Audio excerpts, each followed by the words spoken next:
येणाऱ्या काळामध्ये तुम्ही पण या विषयाचा कार्यभार तुम्ही घ्यावा अशा प्रकारचं विनंती मी त्यांना करत होतो. प्रेमामध्ये माझा ऊर भरून आलाय आणि म्हणून मी असं जाहीर करतो, मी बिन खात्याचा मंत्री मुख्यमंत्र्यांनी ठेवलं तरी चालेल, पण शिक्षण विभागाचा कार्यभार घ्यायला तयार नाही. ते महोदय नाही तुम्हाला बोलता येणार नाही, कारण तिसऱ्या मंत्र्यांनी याच्यात पार्टिसिपेशन करायचं ठरवलं. आमच्या मोबाईलवरनं आम्ही मेसेज न पाठवता अनेक मेसेज समोरच्याला जात असतात. अशा पद्धतीने सभागृहातला कोणी सदस्य आणि त्याचं नाव जर कोणी सत्ताधारी का विरोधी इंगित करत असेल तर त्या सदस्याला मोबाईल कलेक्टिंग अँड कनेक्टिंग अशा पद्धतीचा केलेल्या गैरव्यवहाराबद्दल डिजिटल अरेस्ट करता येऊ शकते का, याची सूचना मी माननीय मुख्यमंत्र्यांना करेन. मी याच्यावरचं रोलिंग राखून ठेवतो आणि नंतर सांगतो. म्हणजे याचा फैसला तो याच अधिवेशनात होऊन जाऊ दे. तर तुम्ही जरा विचार करावा. आयुष्याचा गंभीर प्रश्न दरेकर जे मांडतायत त्या सदस्याचा मोबाईल डिकोड करण्याचं काम IT मिनिस्टरने केलेलं आहे, हे त्या सदस्याला माहिती आहे. एक मिनिट, शिक्षण मंत्री बोलताय. शिक्षण मंत्र्यांना काय बोलायचं? शिक्षण मंत्र्यांना एक विषय बोला. शिक्षण मंत्री बोलताय. एकच सभापती महोदय, आत्ताच लक्षवेधी क्रमांक 1 वर चर्चा या ठिकाणी 1 आणि 6 आदरणीय शेलार साहेब या ठिकाणी सन्माननीय सदस्य महोदयांच्या बऱ्याचशा सूचना शिक्षण विभागाशी संबंधित पण त्या ठिकाणी होत्या.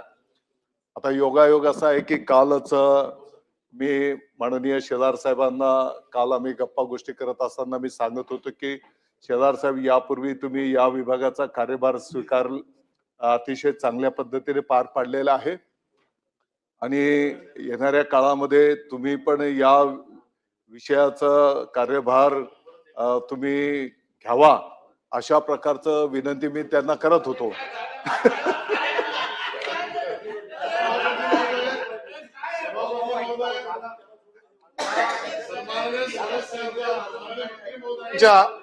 प्रेमामध्ये माझा ऊर भरून आलाय आणि म्हणून मी असं जाहीर करतो, मी बिन खात्याचा मंत्री मुख्यमंत्र्यांनी ठेवलं तरी चालेल, पण शिक्षण विभागाचा कार्यभार घ्यायला तयार नाही. तुमच्या IT मिनिस्टर आणि एज्युकेशन मिनिस्टरांची जी काही ट्युनिंग आहे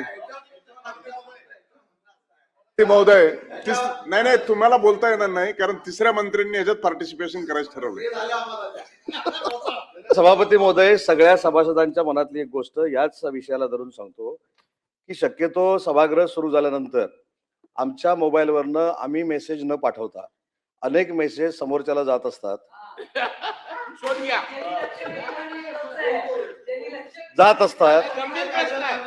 अशा व्यक्तीचा शोध या सभागृहातला झाला पाहिजे.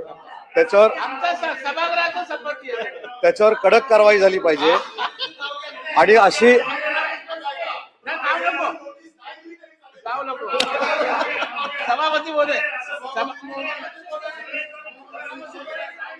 सभापती महोदय, सन्माननीय मंत्री उदय सामंत यांनी जो प्रश्न उपस्थित केला तो या सभागृहाचा एकदम त्याला म्हणू बॉइलिंग अशा पद्धतीचा प्रश्न आहे. आणि काल खालच्या सभागृहामध्ये सन्माननीय मुख्यमंत्र्यांनी उत्तरामध्ये म्हटलं की डिजिटल अरेस्ट नावाचा काही प्रकार नसतो, पण मी त्यांच्याशी चर्चा करून अशा पद्धतीने सभागृहातला कोणी सदस्य आणि त्याचं नाव जर कोणी सत्ताधारी का विरोधी इंगित करत असेल तर त्या सदस्याला मोबाईल कलेक्टिंग अँड कनेक्टिंग अशा पद्धतीचा केलेल्या गैरव्यवहाराबद्दल डिजिटल अरेस्ट करता येऊ शकते का, याची सूचना मी माननीय मुख्यमंत्र्यांना करेन. मी याच्यावरचं रोलिंग राखून ठेवतो आणि नंतर सांगतो.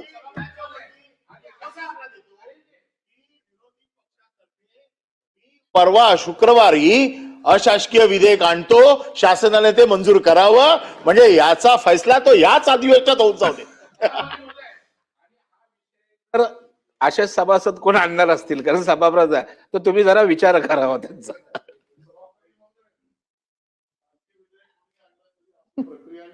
सोडायची नाहीये आपल्याला, त्याचं पूर्ण तपासणी करूनच आपण तो आणाल आणि त्याआधी संबंधित ज्याच्यावर कारवाई करण्याची अपेक्षा त्यांची आहे ती जर कारवाई आपण अगोदरच करून दिली तर शासकीय विधेयकाची गरज नाही.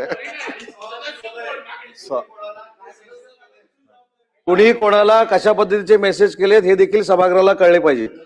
अरे बाबा ते सांगण्यासारखे नाहीत आमचे. सभापती महोदय, आपण चष्टमस्करीचा भाग थोडा बाजूला ठेवूया, परंतु अरे नाही नाही, मी माझ्या विषयाचं सांगितलं.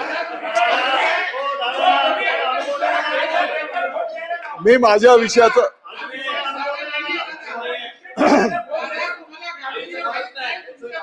नाही, मी माझ्या विषयाचं सांगितलं. प्रवीण दरेकर साहेबांनाच माहिती असू शकतं त्यांच्यावर आलेलं संकट हे कुठच्याही सदस्यावर येऊ नये अशी आमची इच्छा आहे, म्हणून आम्ही मागणी केलेली आहे. सभागृहाला आपल्या माध्यमातून अवगत करू इच्छितो, ज्या सन्माननीय सदस्याकडे इंगित करून आयुष्याचा गंभीर प्रश्न दरेकरजी मांडतायत त्या सदस्याचा मोबाईल डिकोड करण्याचं काम IT मिनिस्टरने केलेलं आहे, हे त्या सदस्याला माहिती आहे. दादा आता शेवट.